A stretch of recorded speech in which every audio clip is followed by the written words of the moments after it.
bismillaah weli waxaynu ku jirnaa cutubka shanaad xalinta tusaalooyinka qaar ka mid ah ama meelaha isleeyahay imtixaanka lagu keeni karaa. waxaan qaadaynaa insha Allah tusaalaha labaad ee ah furfuris isleegyada wada jira.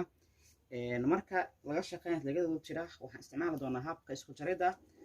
waxaan la weydiiyay su'aashani marka su'aasha qaabkan ay u qoran tahay waxaan sameyn doonaa isku hoos qorno tibxaha meesha ku qoran.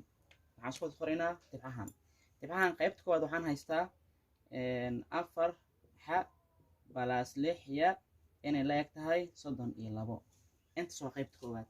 qaybta labaad iyo wixii ka dambeeya waa marka intaan kala soo qaado intaan kala tan hoos dhig waxaa leedahay 3 xa oo laga jaray 6 ya waxay la eg tahay 3 ay la eg tahay equal.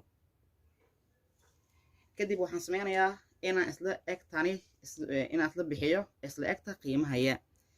sababta isla bixinaa waxay tahay waxaa jirta tirooyinka inay yihiin kala calaamad. hadda 4x iyo 3x waxay wataan calaamado balaas u qarsan. balaas 6 ya iyo minus 6 ya waa laba tiro kala calaamad ah laakiin isku xaraf ah. marka labaan tiro way kala jarmayaan. inta marka waxaa ka soo baxayo labaan tiro isku dar waxay noqotay 7 xa.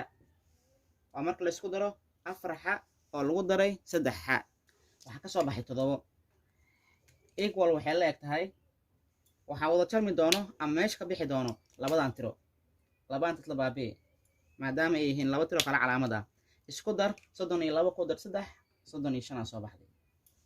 saan u soo helay qiimaha xa dhinac walba u qaybi qiimahan inta u qaybi 7 intan u qaybi 7 kadib 7 isla baabi 7 isla baxeen inta waxa ku soo haray xa qiimaheedu inuu leeyahay 35 u qaybi 35 u qaybi 7 waxa soo baxaysa 5. qiimaha xa waxaan soo helay inay la eg tahay 5. waxaan raadinayaa qiimaha ya. tiradan kor ii soo qaad. tirada hore waxaan haystaa 4 xa oo lagu daray 6 ya inay la eg tahay 32. labadan qiimo marka mid ka yarta qaadan kartaa ama kan kor soo qaad ama kan hoos soo qaad waxa ku soo bixi doono xisaab isku mid ah ku soo bixayso. marka qaybtan yaada aan soo saarayo qiimaha xa waxaan soo helay ayaan waxaan ku bedelan doonaa meeshan ku arka xa. hadda meeshan xa ku qoran waxaan ku bedelan doonaa qiimahan soo helay meeqaan soo helay 5 aan ku bedelan doonaa. marka soo qaada 4 lagu dhuftay leedahay 5 oo lagu daray 6 ya waxay la eg tahay 32. labaan tiro isku dhufo inta waxa ka soo baxaysa 20 oo lagu daray 6 ya equal 32. marka halkan joogtid laba qaab aad sameyn kartaa. labada qaab waxay tahay dhinac walba waxaa ka jari kartaa 20 si 20 kan loo baabi'iyo ama waxaa sameyn kartaa inaan 20 kan wareejiyo 32 ka jaro.